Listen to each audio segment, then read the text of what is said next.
Go figure. That is good lamb. Well, thank you. It's really delicious. Thanks. That's a great way to start. Hi, welcome to another episode of Martinis with Nick. I'm here today with Mr. Robert Kaplowitz, and he's joining me for some martini shish kebabs. Martinis and shish kebabs. Martini shish Not kebabs. martini shish kebabs. Well, there is Doesn't actually a make little any sense tiny at all. shish kebab in the martini. I'm going to do your little intro. Robert Kaplowitz has spent 22 years composing and designing sound for over 300 productions. In 2010, he was honored with a Tony for Best Sound Design for a Musical for Fella. And in 2007, he received an Obie for Sustained Excellence in Sound Design. His productions are too numerous to list, but he's worked in the National Theatre in London, the Public, Yale Rep, Manhattan Theatre Club, Playwright's Horizons, the Wilma, the Arden, the Lantern, Soho Rep, the Humana Festival, and on and on.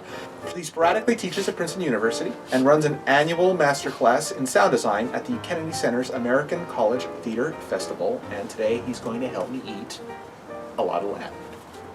Happily.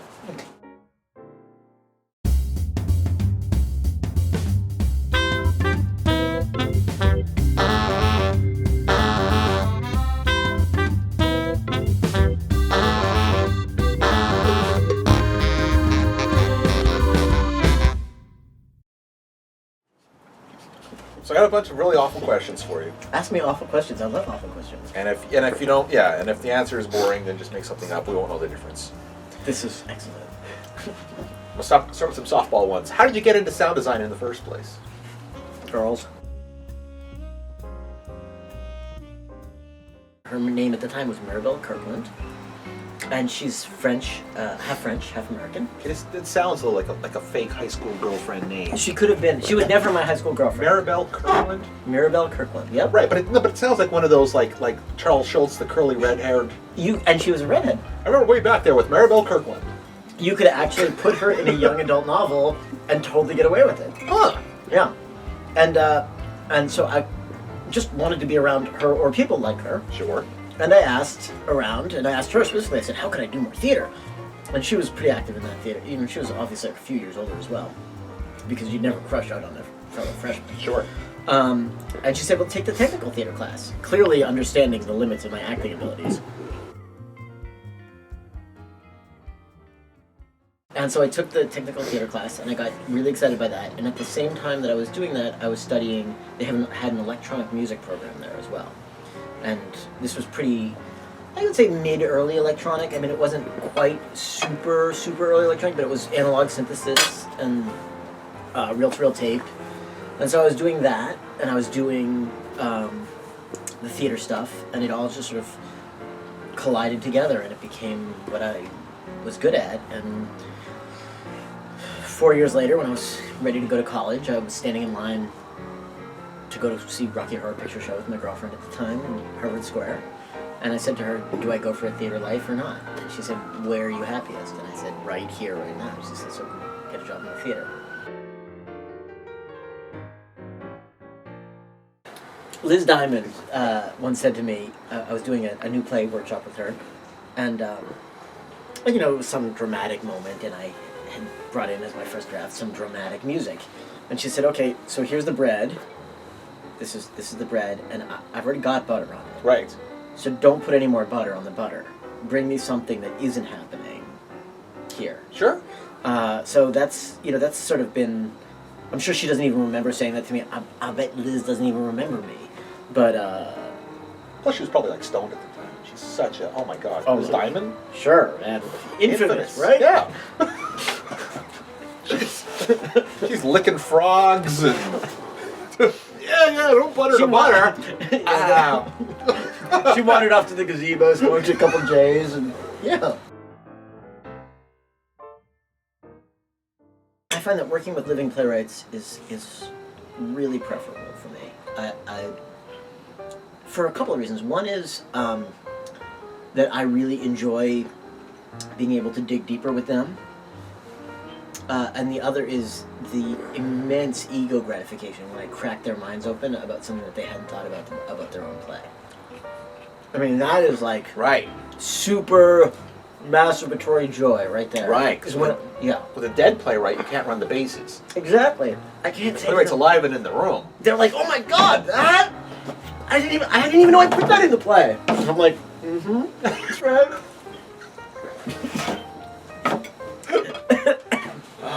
I know I do.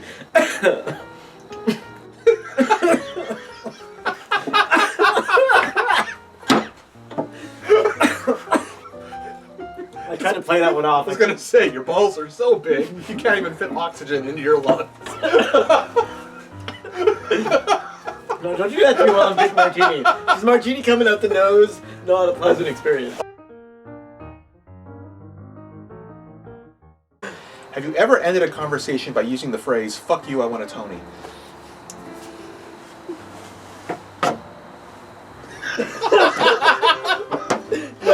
No, although I wish I had. I did, Yeah. I did once bring it and put it on the tech table. There was one day where the shit was getting really deep. Like, it was, like, bad. And I did, like, the next day I brought it in, and I just brought it in the tech. And, you know, it was one of those, like, 5-day fucking endless techs. And I brought it in the tech, and I just put it right next to that little basket of candy that the stage manager keeps refilling. And just went, bonk! Put on my headphones, went back to work.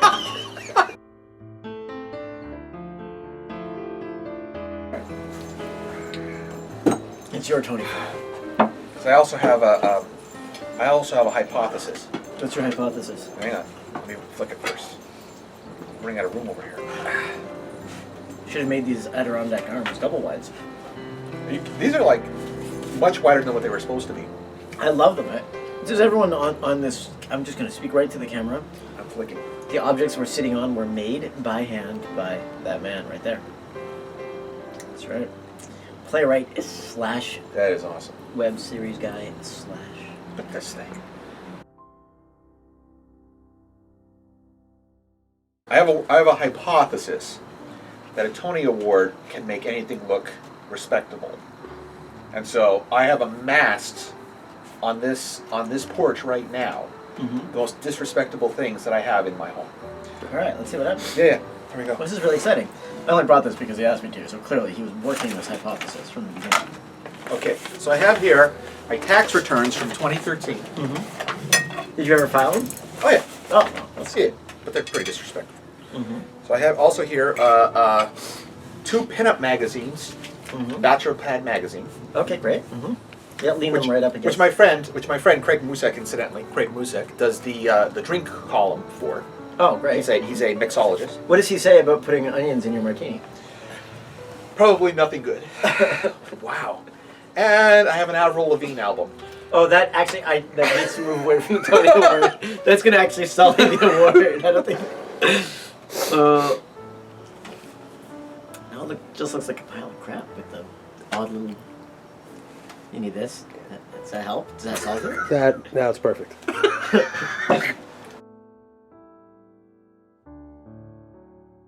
Did you date her because her father won the Nobel No, I Prize? dated her because she was an awesome chick. And I didn't even know her father had won the Nobel Prize until I was in his house and I saw it. Which was awkward. I was like, wait, your dad won the Nobel Prize? Yeah. What are your intentions with my daughter? And by the way, I won this Nobel Prize. He was great. Yeah. I was like 17, I'm in his house, Yeah. and he walks out with a mint julep. I was like, this is great. Yeah. I was completely comfortable. And then I saw the Nobel Prize, and I was like, I'm a little less comfortable. No wonder you're the president of Rockefeller University. Okay, I understand. Plus, he's probably working out like equations for like why you shouldn't be messing around with my daughter. Like, if you look at these biochemistry equations of everything that's going on in your pubescent little body, you'll He see. didn't know exactly what was happening. That's what I'm saying. Yeah, Like, holy yeah. crap, man! But maybe he had no illusions. That's like dating Lex Luthor's daughter. I mean, think about that. That would be exciting. That would be thrilling. That's because what I'm saying. How you're, can like you on the possibly- edge, Oh. right? Yeah. No, that would be that.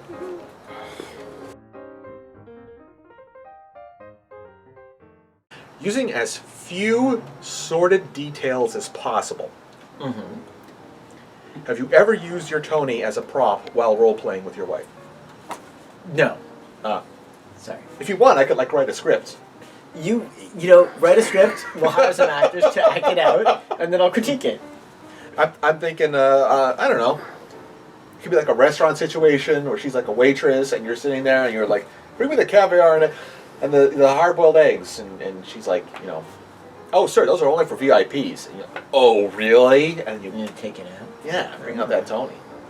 Yeah, I don't think. I mean, you'll see momentarily when you have Kitson on camera. But Yeah. Kitson being impressed by. I mean, first of all, she was married to me when I wanted, and she basically had to give up being married to me for the 6 months that it took to put that show up on Broadway.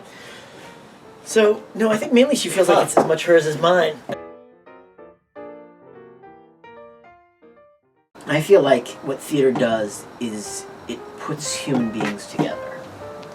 It puts live people, live audience members, in the room, often with living writers, always with living actors, and it makes this, it's a quotidian word, but it makes this connection that only live art makes. I mean, it happens in live music, but live music tends to be more one way. And it happens in dance, but dance is often more opaque, more difficult to interpret. But in theater, there is an immediate, it's almost like a call and response world that happens only in the church, and really mainly only in the African American church, that just doesn't happen anywhere else.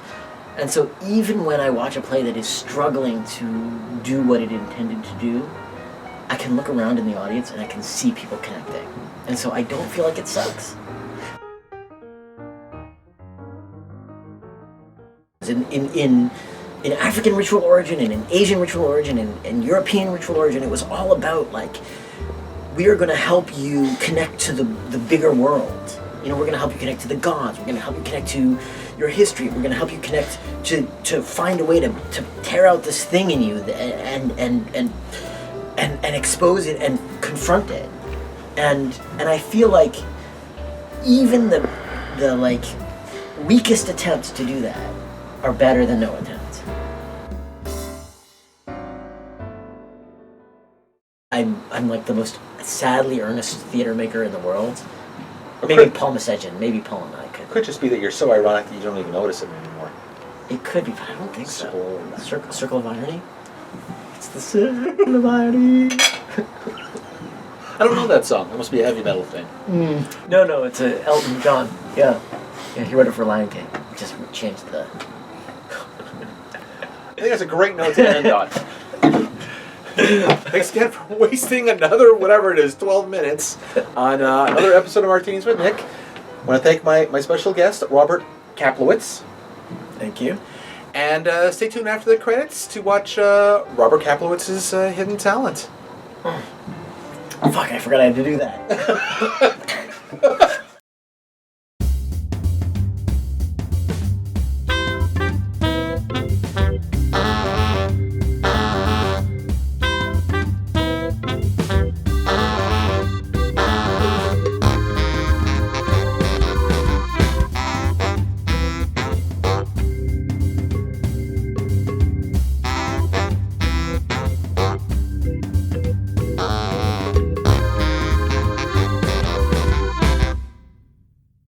Alright, tap dancing mouse.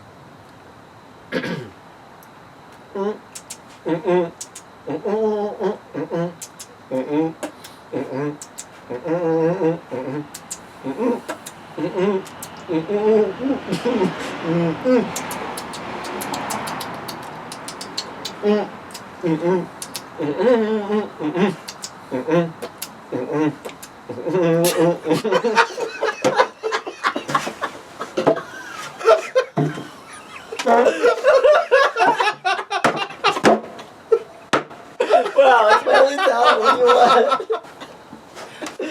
Thanks, man. I'm not gonna leave over a couple of onions.